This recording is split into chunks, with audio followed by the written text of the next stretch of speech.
Hello and welcome to the Yellow Duke Scotland. In this video I will be visiting Ardoch Roman Fort.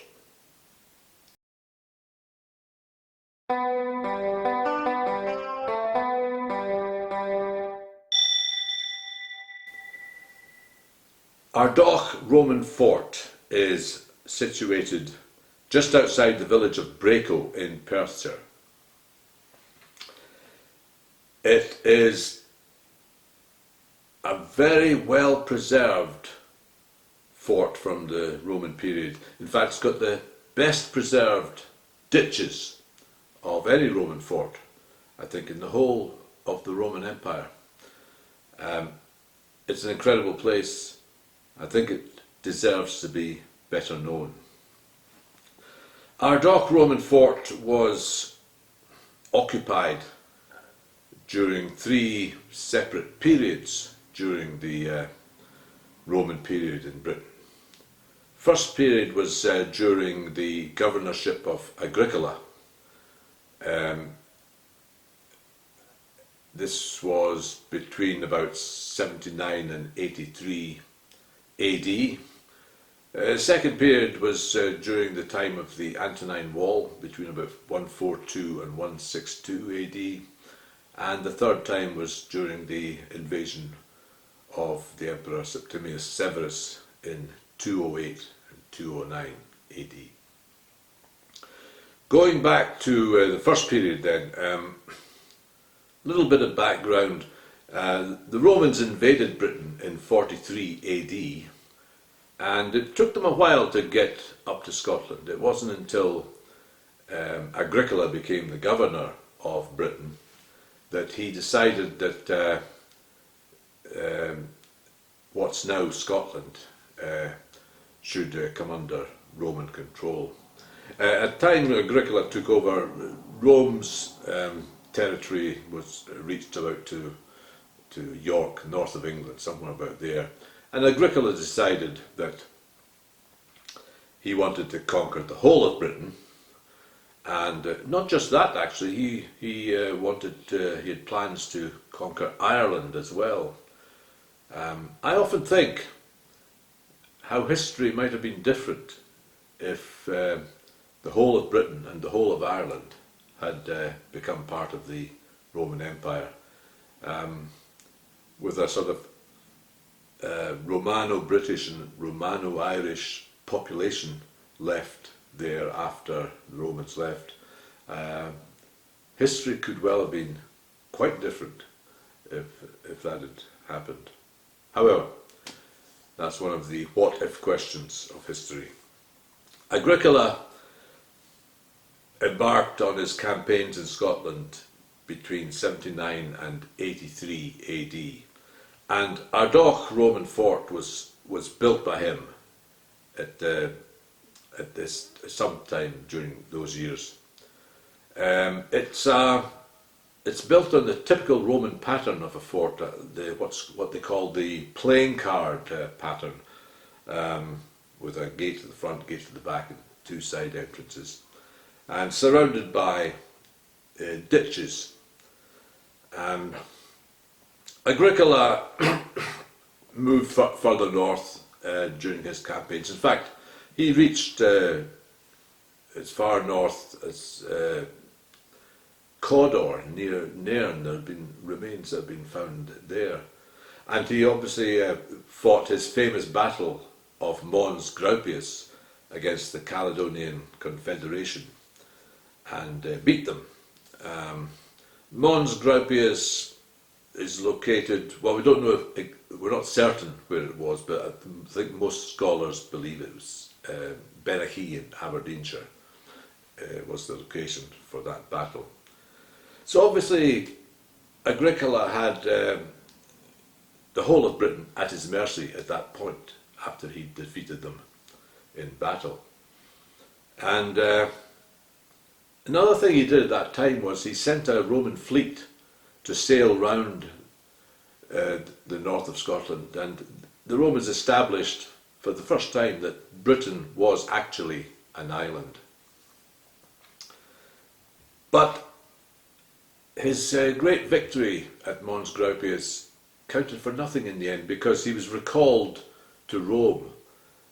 His governorship ceased, and Tacitus, in his history, thinks that this was because of the jealousy of the Emperor Domitian.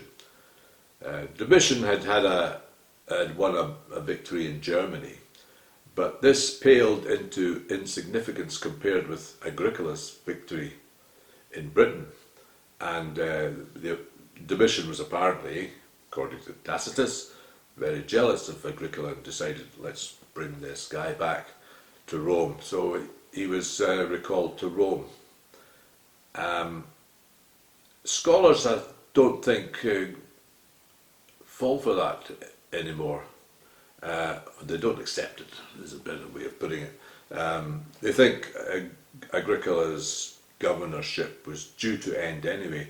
A Roman governor usually only stayed in the post for 3 years.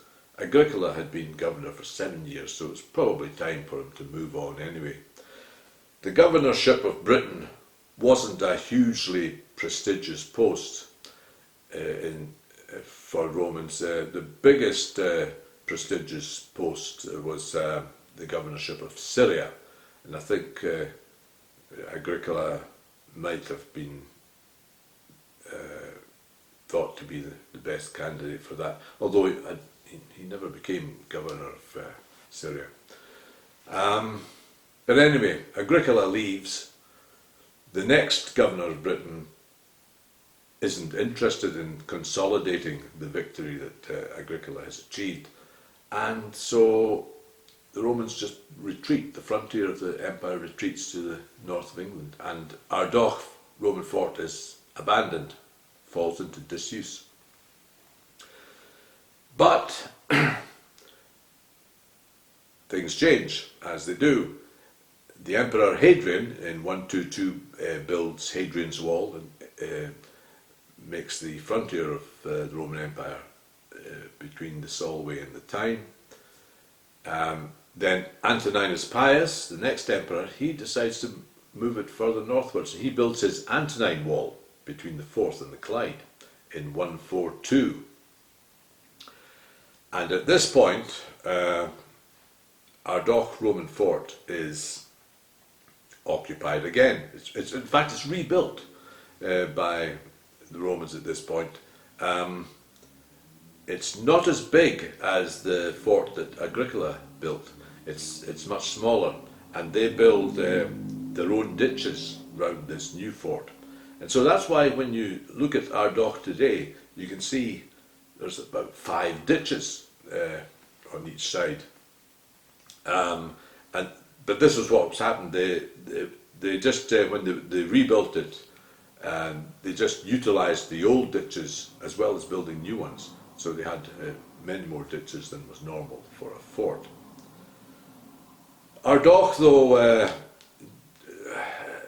its new life is short-lived again because the Antonine Wall is abandoned in 162, and Ardoch just is abandoned as well, falls into disuse. That's for another about 46 years or so. Then in 208 AD, the emperor at that time, Septimius Severus, decides that he wants to conquer the whole of Britain. Once and for all, let's get this British problem solved. And he brings a huge army into Scotland, deep into Scotland. He gets up as far as round about the Firth of Tay, round about here in fact. And he has a marching camp at Ardoch, so it's used again during this time. But Septimius Severus has problems in this area. He can't actually entice a Caledonian army out into the open to fight them on an open plain. The Celtic tribes have learned their lessons, and they're not going to be. They have no chance against the Romans in an open battle. So they adopt these guerrilla tactics, just wear down the Romans. And the Romans eventually have enough of this. They get bogged down. They conclude a peace treaty with the Celtic tribes, and they retreat south. Septimius Severus goes back to York. He dies there a couple of years later. The frontier just remains at Hadrian's Wall, and Ardoch is abandoned again, and that's it. There's no more activity at the Roman fort. So I've got a great photograph of Ardoch Roman fort, an aerial photograph. On this photograph you can clearly see the playing card shape of the fort. You can see all the ditches surrounding the fort. It's a fantastic photograph, and all the grass is cut short in this photograph, so you can see everything clearly delineated. Fantastic view of the fort, gives you a clear idea of how it's laid out. I went there and made my own video on the ground. Unfortunately, I don't have a drone or anything at the moment anyway. And so let's have a look at what I managed to film at Ardoch Roman Fort.